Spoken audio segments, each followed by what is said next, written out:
Ishaq alaihi salam, di mana Nabi Allah Yaqub adalah dikenali sebagai Israel. Maka daripadanya lah membiak keturunan Bani Israel ini. Allah muliakan Bani Israel ini dengan banyak kelebihan-kelebihan. Ya Bani Israel azkuru ni'mati allati an'amtu alaikum wa anni faddaltukum 'alal alamin. Hai Bani Israel, ingatlah nikmat yang aku kurniakan ke atas kamu, dan aku lebihkan kamu daripada ramai di kalangan manusia, bangsa dan puak.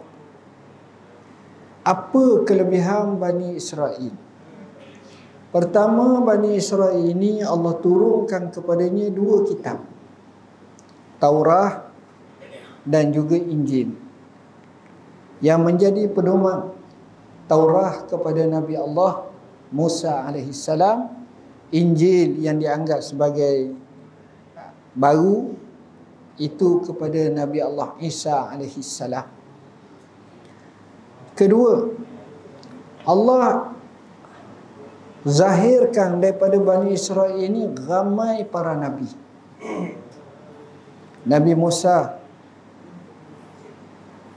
Nabi Yaqub, Nabi Ishaq, Nabi Isa, Nabi Zakaria, Nabi Yahya, ramai di kalangan Nabi. Ketiga, Allah muliakan Bani Israel ini, Allah selamatkan daripada fitnah dan kezaliman Fir'aun yang dibawa oleh Nabi Allah Musa AS sehingga merentasi lautan, selamat, dan Fir'aun yang dibinasakan. Walaupun mereka menghadapi tribulasi dan ujian yang besar, tapi akhirnya Allah bebaskan mereka, Allah lepaskan mereka. Allah jadikan Bani Israel ini ramai di kalangan mereka cerdik pandai, bijak, sehingga sekarang pun kalau kita tengok, yang menguasai ekonomi dunia, yang menguasai dasar-dasar dunia yang besar adalah puak-puak ni. Mereka ni bijak, mereka ni pandai, dan mereka ni menguasai. Allah jadikan mereka macam itu. Allah bagi kepada mereka kelebihan di mana mereka ini boleh menguasai banyak. Bila mereka duduk di satu tempat, mereka kuasa. Mereka tak ramai, mereka duduk di Madinah. Cabangan Bani Nadir, Bani Quraizah, Bani Qainuqa, tapi mereka boleh memimpin ekonomi dan mereka kukuh di kota Madinah. Bila datang Rasulullah SAW, barulah mereka terkalah, mereka dikalahkan. Serba-serbi, maknanya mereka ni cerdik. Mereka ni cerdik dan mereka ni bijak. Apa yang berlaku? Kehidupan mereka yang berselerakan di muka bumi ini, yang akhirnya mereka dinegarakan dengan satu negara, Israel, sejak 1948, memberi makna bahawa mereka ini benar-benar menguasai banyak tempat-tempat yang mereka hidup. Sejarah banyak berlaku, penguasaan mereka jelas, kebijaksanaan mereka jelas, dan ini telah dizahirkan di muka bumi ini. Dalam keadaan seperti ini, kita kembali kepada nas ilahi. Orang seperti ini dia tidak boleh terima akan agama lain termasuk Islam, dan kita semuanya sepatut ikut mereka. Hatta tattabi'a millatahum. Macam mana cara mereka nak kuasa kita ni? Banyak cara. Salah satu daripada cara yang mereka gunakan adalah dengan cara banyaknya hiburan dan liburan. Banyak sangat entertainment, macam-macam. Akhirnya menyebabkan ramai orang terpengaruh dengan mereka, ikut mereka. Gaya, style apa-apa. Kalau tuan-tuan tengok dalam berita, tuan-tuan akan tengok satu kumpulan dalam berita ataupun dalam realiti kehidupan pelakon-pelakon filem, terutamanya Hollywood. Lama-lama dulu memang ramai daripada kalangan Jew. Dan mereka ni, style mereka jadi mempengaruhi orang. Gaya mereka sebagai hero, sehingga orang akan terperasan. Sehingga apa-apa tindakan mereka, kita tak kira lagi halal dan haram, bagi kita boleh buat belaka. Makanya Rasulullah SAW awal-awal lagi beri peringatan pada kita. Zaman sahabat, Nabi kata apa? La tattabi'unna sunana man kana qablakum shibran bi shibrin wa zira'an bi zira'in hatta law dakhalu juhra dabbil la dakhaltumuh. Kamu pasti akan masuk mengikut jalan orang-orang yang terdahulu sebelum daripada kamu, sejengkal demi sejengkal, sehasta demi sehasta, sehingga kalau mereka masuk dalam lubang dak pun, atau bahasa Melayu kita panggil biawak pada pasir, tapi dia tak makan macam yang lain, dia makan benda-benda tu je, dak. Kalau mereka masuk dalam lubang dak pun, kamu akan masuk. Maknanya percaya, ikut. Kuatnya pengaruh mereka. Lalu sahabat bertanya, Al-Yahudu wal-Nasara ya Rasulullah. Adakah mereka ini golongan Yahudi dan Nasara ataupun golongan lain? Nabi tu jawab, qala fama. Kalau bukan mereka, siapa lagi? Maknanya tuan-tuan, janji yang disebut ataupun kenyataan yang dibawa oleh Rasulullah SAW jelas menunjukkan kepada kita hebatnya mereka. Dalam keadaan kehebatan macam itulah, dia punya sifat yang tak baik banyak. Bukan cerita kepada kita, kepada nabi-nabi mereka pun mereka bunuh. Wa yaqtulunan nabiyyina bighairil haqq. Mereka bunuh para nabi-nabi mereka tanpa sebenar. Nabi Isa hampir dibunuh. Nabi Zakaria dibunuh. Nabi Yahya dibunuh. Dan beberapa nabi lain juga dibunuh. Ini perangai mereka. Bukan sekadar itu, mereka engkar perintah nabi-nabi mereka. Nabi Musa berapa kali mereka engkar sehingga mereka disesatkan dalam padang pasir selama 40 tahun lebih.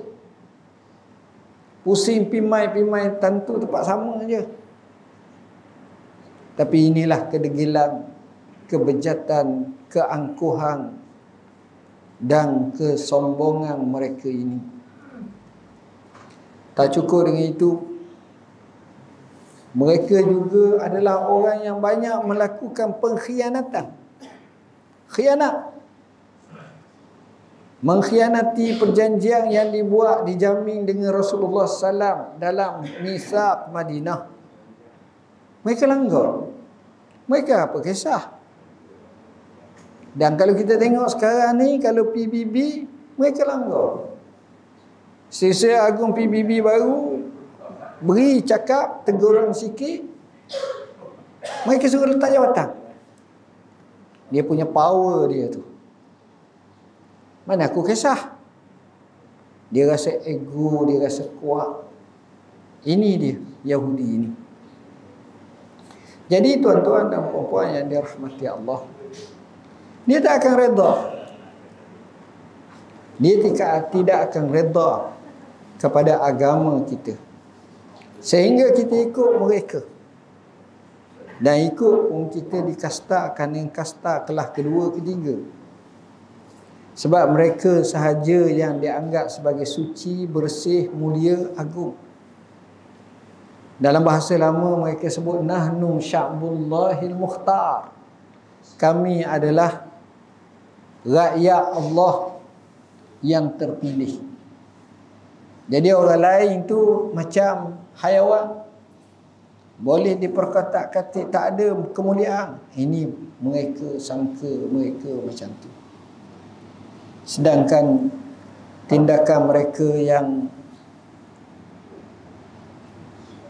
melanggar perjanjian dengan Nabi pun mereka langgar perjanjian, sehingga akhirnya dia dibantai, akhirnya dia diperangi. Bani Quraizah, Bani Nadir, Bani Qainuqa, semuanya itu tak patuh pada perjanjian. Balasan yang diterima, mereka terpaksa membayar dengan harga benda yang mahal. Ini yang berlaku.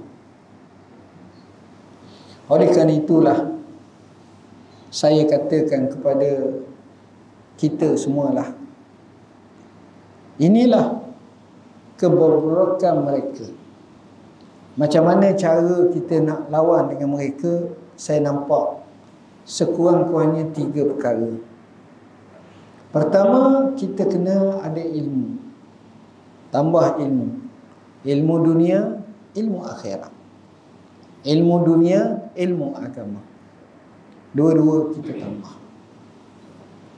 Kedua, kita sewajarnya memahami iman yang sungguh-sungguh dan kental. Bila kita makrifah dengan iman yang kuat dan kental, musuh tak berani, tuan-tuan. Musuh tak berani, dan kita akan jadi hebat, kita akan jadi kuat, kerana dengan iman yang kuat ini ialah yang akan melahirkan kekuatan-kekuatan yang lain. Ayuh, kena kuat iman, kena kuat iman. Kita tak boleh iman yang longgar, iman yang lemah, tak boleh. Jadi kena belajar tauhid, kena belajar rukun iman, kena yakini, kena makrifah betul-betul. Gabungan antara ilmu dan iman ini yang membawa kita amal. Kita beramal dalam arti kata lain, kita laksanakan segala titah perintah Allah, kita cuba meninggalkan seupaya mungkin larangan Allah.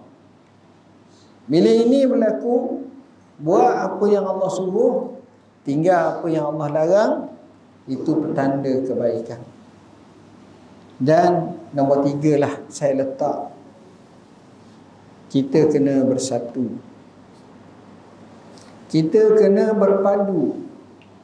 Orang Islam, negeri Islam, negara Islam, semuanya bersatu. Kalau kita bersatu, musuh pun takut. Kerana kesatuan itu akan menggerungkan musuh. Sebaliknya, apabila kita berpecah, sekalipun kita ramai, kata Nabi, antum rusak karusa isail.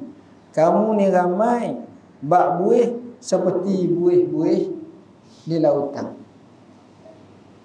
Banyak saja je macam buih, tapi dia tidak ada kekuatan, dia tidak ada roh, dia tidak ada semangat, dia boleh dikalahkan. Jadi tuan-tuan, 3 perkara inilah, ilmu, iman dan juga kesatuan ummah, akan menggerungkan musuh dan membawa kekuatan kepada kita semua dalam menghadapi seperti golongan Yahudi ini. Sekian aku qauli hadza wa astaghfirullahal azim li wa lakum. Bismillahirrahmanirrahim. Allahumma anjil mustad'afina minal mu'minin. Allahumma anjil mustad'afina minal mu'minin. Allahumma anjil mustad'afina minal mu'minin. Allahumma rabbana atina fid dunya hasanah fil akhirati hasanah wa qina azabannar wa adkhilnal jannata ma'al abrar ya aziz ya ghaffar ya rabbal alamin. Wa sallallahu ala sayyidina Muhammadin walhamdulillah. Taqabbalallahu minna.